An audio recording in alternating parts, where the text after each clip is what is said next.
నమస్తే. ఇన్నాళ్ళు నన్ను సపోర్ట్ చేస్తూ, ఎంకరేజ్ చేస్తూ మీ ప్రేమని నాకు అందిస్తున్న ప్రతి ఒక్కరికి కృతజ్ఞతలు. అలాగే ఈ వీడియో కూడా ఖచ్చితంగా మీకు ఉపయోగపడుతుంది. లైక్, షేర్ అండ్ సబ్స్క్రైబ్ చేసి మీ సపోర్ట్‌ని నాకు అందించండి. అలాగే ఈ వీడియో పట్ల మీకున్న అభిప్రాయాన్ని కామెంట్ సెక్షన్‌లో కామెంట్ చేసి తెలియజేయండి.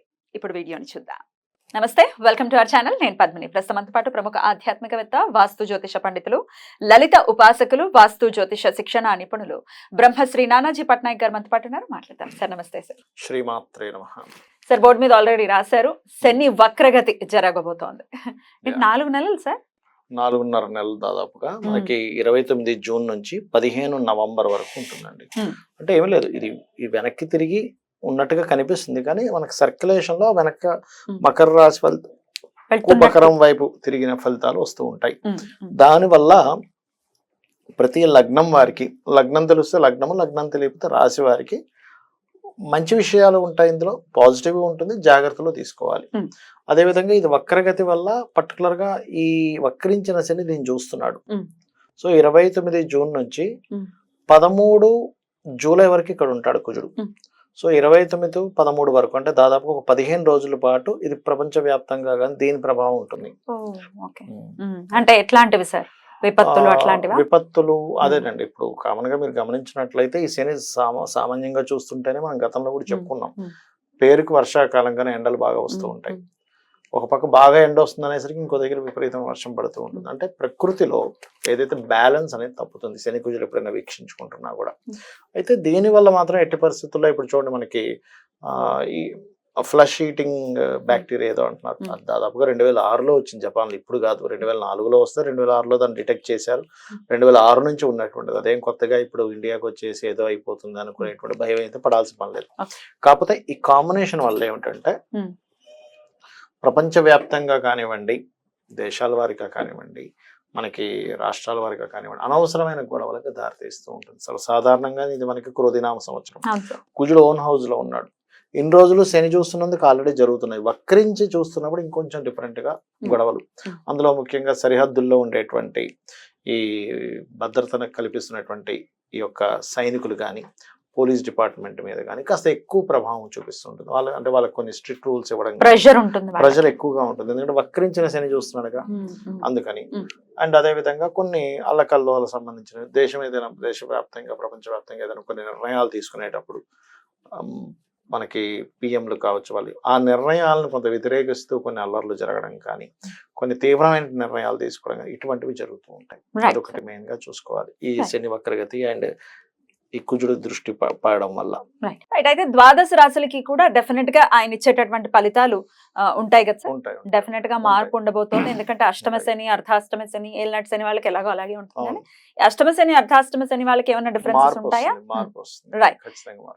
Right sir. అయితే మరి ద్వాదశ రాశుల వాళ్ళు కూడా ఈ పీరియడ్ ని ఎట్లా ఉండబోతుంది ఈ 4.5 నెలలు కూడా, అలాగే శని యొక్క అనుగ్రహమే పొందడం కోసం ఎట్లాంటి రెమెడీస్ చేసుకోవచ్చు అనేది ఒక్కసారి వివరంగా అన్ని రాశుల వాళ్ళకి చెప్తారా సార్? చెప్తాను.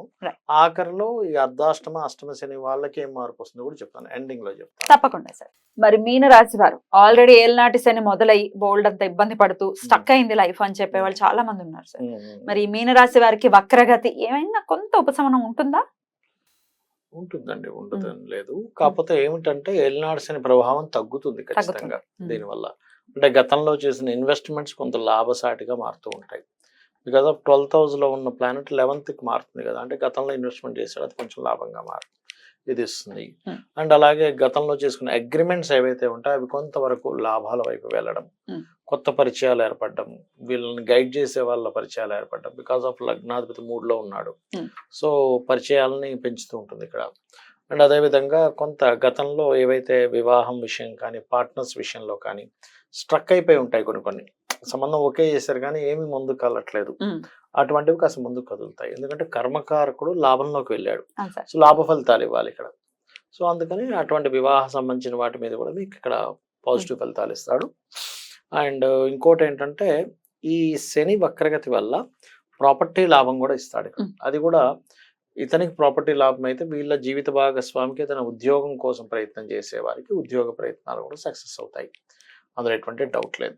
మరి జాగ్రత్తలు ఏమిటి అంటే ఫైనాన్షియల్ విషయాల్లో కుటుంబ సభ్యులతో కొంచెం గొడవ అనుకోనివ్వండి, కొంత స్ట్రెస్ అనుకోనివ్వండి, ఇటువంటివి ఉంటూ ఉంటాయి ఫైనాన్షియల్ మ్యాటర్స్ విషయంలో. అండ్ ఇంకోటి ఏంటంటే తండ్రి గారి మనీ విషయం, అంటే తండ్రి గారి ఆస్తి ఏదో ఉంటుంది, లేకపోతే తండ్రి గారి ధనం ఉంటుంది, మిగతా అన్నదమ్ములు అక్కచెల్లెల మధ్యన ఏదో గొడవలు వస్తుంటాయి. అటువంటి విషయాల్లో కొంత జాగ్రత్తగా ఉండాలి. అండ్ ఇంకోటి ఏంటంటే సర్వసాధారణంగా మీన లగ్నంలో జన్మించారు అంటే తండ్రితో సంథింగ్ ఒక కర్మ కనెక్ట్ అయి ఉంటుంది. న్యాచురల్ సిక్స్త్ లాట్ అవడం వల్ల ఇక్కడ నుంచి సిక్స్త్ లాట్ అవడం వల్ల. సో దానికి సంబంధించినటువంటి విషయంలో ఈ సమయంలో పర్టికులర్గా కొంత ఘర్షణ వాతావరణము, వాళ్ళ నుంచి తండ్రి నుంచి ఏదైనా పొందడము రెండు ఇస్తాడు. పాజిటివ్ నెగిటివ్ ఉంది. నెగిటివ్ ఉంటుంది. కొన్ని నిర్ణయాలు తీసుకునేటప్పుడు మాత్రం కొంచెం జాగ్రత్తగా నిర్ణయం తీసుకోవాలి. ఎందుకంటే లగ్నం ఏమైపోయిందంటే లగ్నంలో రాహుండి పాపకత్తిలో పడింది. సో లగ్నం పూర్తిగా ఆక్యుపై అయిపోయింది. లగ్నంలో రాహు, రెండులో కుజుడు, 12లో శని కొంచెం వక్రించినందుకు ఇన్వెస్ట్మెంట్స్, గతంలో చేసిన ఇన్వెస్ట్మెంట్స్ లాభసాటిగా మారతాయి. కానీ డెసిషన్స్ మేకింగ్ విషయంలో మాత్రం కొంత జాగ్రత్తగా ఉండాలి. ఎందుకంటే శని చూడబడుతున్న కుజుడు పంచమ స్థానాన్ని, ఆలోచన స్థానాన్ని చూస్తున్నాడు. సో అందుకని అగ్రెసివ్గా తీసుకునే నిర్ణయాలు కొంచెం రాంగ్ రూట్లోకి వెళ్ళే ఛాన్సెస్ ఉంటాయి. కాబట్టి అగ్రెసివ్గా ఎటువంటి నిర్ణయాలు తీసుకోకూడదు అనేటువంటిది ఇక్కడ మార్స్ చెప్తున్నాడు ఇక్కడ మెయిన్గా. వివాహానికి ప్రయత్నం చేసే వాళ్ళకి అనుకూలించే పరిస్థితి ఉంటుందా? గతంతో పోల్చుకుంటే కొంత అనుకూలత ఉంటుంది. ఎందుకంటే గతంతో పోల్చుకుంటే గతంలో లగ్నంలో రాహు, సప్తమ కేతువు ఇవి మారట్లేదు. శని ఎప్పుడైతే కొంచెం వెనక్కి వెళ్తాడో అప్పుడు ఆయన యాక్టివ్ చేస్తాడు దాన్ని. సంతానం కోసం ప్రయత్నించే వాళ్ళకి ఆ సక్సెస్ ఏమైనా ఉంటుంది అనుకోవచ్చా? సంతానానికి సక్సెస్ అంటే అంత అనుకూలత లేదని చెప్పుకోవాలి. ఎప్పుడు ప్రయత్నించాలో చెప్తాను. ఈ చంద్రుడు ఎప్పుడైనా సరే గుర్తుపెట్టుకోండి, ఈ రాసుల్లో అంటే ఈ గురువు దగ్గరికి వచ్చినప్పుడు వృషభ రాశిలోకి రోహిణి, మృగశిర నక్షత్రాలు అంటే కృత్తిక, రోహిణి, మృగశిర నక్షత్రాలు తిరిగేటప్పుడు ప్రయత్నం చేస్తే సక్సెస్ ఉంటుంది. ఎందుకంటే లగ్నాధిపతి 3లో ఉన్నాడు ప్రయత్న స్థానంలో, పంచమాధిపతి కూడా ప్రయత్న స్థానంలోకి వచ్చినప్పుడు ఆ రోజుల్లో ట్రై చేస్తే తొందరగా సక్సెస్ అవుతుంది. అద్భుతం సార్. మరి వీరు చేసుకోవాల్సినటువంటి రెమెడీస్ ఏంటి? వీళ్ళు చేసుకోవాల్సిన రెమెడీస్ పర్టికులర్ గా రాజరాజేశ్వరి అమ్మవారి అష్టోత్తరం చేసుకోవాలి. అండ్ గణపతి ఆరాధన మంచి ఫలితాలు ఇస్తుంది. కామన్ గా చేసుకునేటటువంటి రెమెడీ కూడా ఒకసారి చెప్తారా సార్? తప్పకుండా. అంటే ఏంటంటే నక్షత్రము, రాశి, లగ్నం తెలియని వాళ్ళు ఈ ప్రభావం వల్ల ఎటువంటి ఫలితాలు ఉంటాయి, దానికి రెమెడీ ఏంటి అనేది కూడా ఉంటుంది. రైట్, ఆ రెమెడీ ఏంటి ఇప్పుడు చూద్దాం. మరి కామన్ గా చేసుకోవాల్సినటువంటి రెమెడీస్ ఏంటి సార్? ఫస్ట్ ఆఫ్ ఆల్ ఏంటంటే మనకి విశ్వంలో ఎప్పుడైతే పలానా ప్లానెట్, ఒక ఎనర్జీ కలిగిన ప్లానెట్ ఇంకో ఎనర్జీ కలిగిన ప్లానెట్తో వీక్షణలు ఉన్నప్పుడు ప్రకృతిలో మార్పులు వస్తాయని చెప్పుకున్నాం మనం. అంటే ఎండ, వర్షం ఇవన్నిట్లో ఎలా ఉంటుందో జీవుల మీద కూడా దాని ప్రభావం ఉంటుంది. సహజంగానే ఇది పూర్వదిన సంవత్సరం కొంచెం గొడవలకు ఎక్కువ దారితీస్తుంది. కాబట్టి ఈ రెండు గ్రహాలకు పర్టికులర్గా అంటే కుజ, శని గ్రహాలకి దీపారాధన చేయాలి. ఇప్పుడు ఎనర్జీ కంట్రోల్ అవుతుంది. అలాగే బెల్లము, క్యారెట్స్ ఈ రెండు పదార్థాలని గోవులకు తినిపించడం చేస్తూ ఉండాలి. బెల్లం ఒకటి, క్యారెట్స్ ఒకటి. మంగళవారం, శనివారం తినిపిస్తూ ఉండాలి. వీలైనంత మటుకు ఆంజనేయ స్వామి ఆలయాలకు వెళ్ళడము, ఓం హరిమర్కట మర్కటాయ నమః అందరూ చేసుకోవచ్చు. లేదా ఓం అనాకలిత సాదృశ్య చుబుక శ్రీ విరాజితాయ నమః. ఎందుకంటే శని వక్రించాడు కదా, అంటే ఈ లాభము కర్మ కనెక్ట్ అయ్యాయి.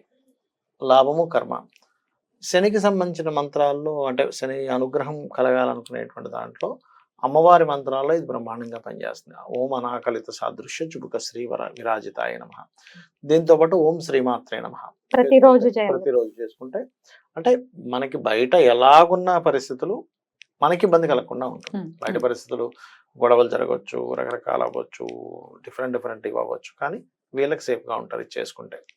అండ్ అలాగే ఇంకోటి ఏంటంటే శని వారము మరియు మంగళవారము గోవులకు క్యారెట్స్, బెల్లం తినిపించడంతో పాటు వీలైతే గనక పెరుగన్నాన్ని పంచడం పేదలకి, లేదా గూడాన్నము అంటారు. అంటే మనకి మన బెల్లంతో తయారు చేసిన పదార్థము కొంచెం నెయ్యి కూడా వేసి దాన్ని అమ్మవారికి నైవేద్యం కాబట్టి ప్రసాదంగా కనుక పంచిన. ఎక్స్ప్లెయిన్ చేశారు. ఈ 4.5 నెలల తర్వాత ఆయన మీనంలోకి వెళ్తారా సార్? మీనంలోకి ఇంకా ట్రాన్సిట్ కూడా ఉంటుంది కాబట్టి మేషరాశి వారికి ఏలినాటి శని స్టార్ట్ అయ్యే పరిస్థితి ఉంటుంది. రైట్. సో ఈ 4.5 months మీరు ఇందాకే చెప్పారు మేషరాశి వారికి మంచి కాలం అనే చెప్పారు. మొత్తం ఓవరాల్ గా ద్వాదశ రాశుల వాళ్ళకి కూడా ఎట్లాంటి రిజల్ట్స్ ఇవ్వబోతున్నారు, శని వక్రగతి అనేది వివరంగా తెలియజేశారు. రెమెడీస్ ని కూడా చేసుకున్నారు. డెఫినెట్ గా ఇవి పాటించుకుంటూ ఈ 4.5 months కూడా అందరికీ పీస్ఫుల్ గా వెళ్ళాలని మనస్ఫూర్తిగా కోరుకుంటూ కృతజ్ఞతలు సార్. నమస్తే.